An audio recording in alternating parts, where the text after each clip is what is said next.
How to redeem PayPal reward points. Welcome and let's get right into this tutorial.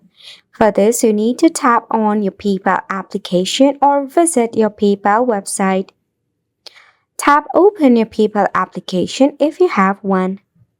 Make sure to log in into your PayPal account using your credential. Depending upon the version of your PayPal account, you will see the points section right at the top in the home page or the dashboard. If not, you have to navigate to the section of rewards, which could be in the account setting.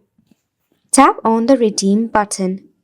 There you will find various of ways you can earn as well as redeem your PayPal point. First one is to purchase with PayPal. Second is to transfer into a bank account.